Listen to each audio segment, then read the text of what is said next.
भगवान की कृपा। एक समय की बात है, किसी गांव में एक साधु रहता था। वह भगवान का बहुत बड़ा भक्त था और निरंतर एक पेड़ के नीचे बैठकर तपस्या किया करता था। उसका भगवान पर अटूट विश्वास था और गांव वाले भी उसकी इज्जत करते थे। एक बार गांव में बहुत भीषण बाढ़ आ गई। चारों तरफ पानी ही पानी दिखाई देने लगा। सभी लोग अपनी जान बचाने के लिए ऊंचे स्थान की तरफ बढ़ने लगे। जब लोगों ने देखा कि साधु महाराज अभी भी पेड़ के नीचे बैठे भगवान का नाम जप रहे हैं, तो उन्हें यह जगह छोड़ने की सलाह दी। परंतु साधु ने कहा, तुम लोग अपनी जान बचाओ, मुझे तो मेरा भगवान बचाएगा। धीरे धीरे पानी का स्तर बढ़ता गया और पानी साधु के कमर तक आ पहुंचा। इतने में वहां से एक नाव गुजरी।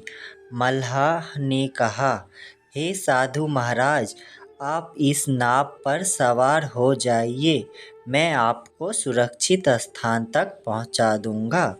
नहीं, मुझे तुम्हारी मदद की आवश्यकता नहीं है, मुझे तो मेरा भगवान बचाएगा, साधु ने उत्तर दिया। नाव वाला चुपचाप वहां से चला गया। कुछ देर बाद बाढ़ और प्रचंड हो गई। साधु ने पेड़ पर चढ़ना उचित समझा और वहां बैठ कर ईश्वर को याद करने लगा। तभी अचानक उन्हें गड़गड़ाहट की आवाज़ सुनाई दी। एक हेलीकॉप्टर उनकी मदद के लिए आ पहुंचा। बचाव दल ने एक रस्सी लटकाई और साधु को उस जोर से पकड़ने को आग्रह किया, पर साधु फिर बोला, मैं इसे नहीं पकड़ूंगा, मुझे तो मेरा भगवान बचाएगा। उनकी हट के आगे बचाव दल भी उन्हें लिए बगैर वहां से चला गया। कुछ ही देर में पेड़ बाढ़ की धारा में बह गया और साधु की मृत्यु हो गई।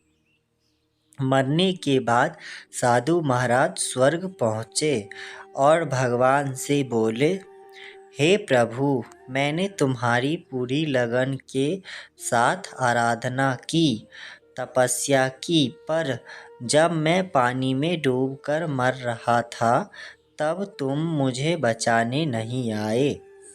ऐसा क्यों प्रभु?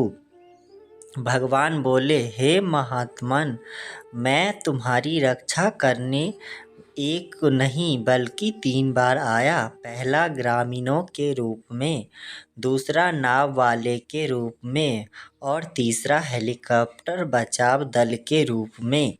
किंतु तुम मेरे इन अवसरों को पहचान नहीं पाए। मित्रों, इस जीवन में ईश्वर हमें कोई अवसर देता है, किसी न किसी का माध्यम बनाकर। हर समय हमारे साथ ही रहता है, लेकिन हम अपने अहंकार के कारण उन्हें पहचान नहीं पाते। अक्षरों की प्रकृति भी कुछ ऐसी होती है, यदि हम उन्हें पहचान कर उनका लाभ उठा लेते हैं तो वह हमें हमारी मंजिल तक पहुंचा देते हैं, अन्यथा हमें बाद में पछताना ही पड़ता है।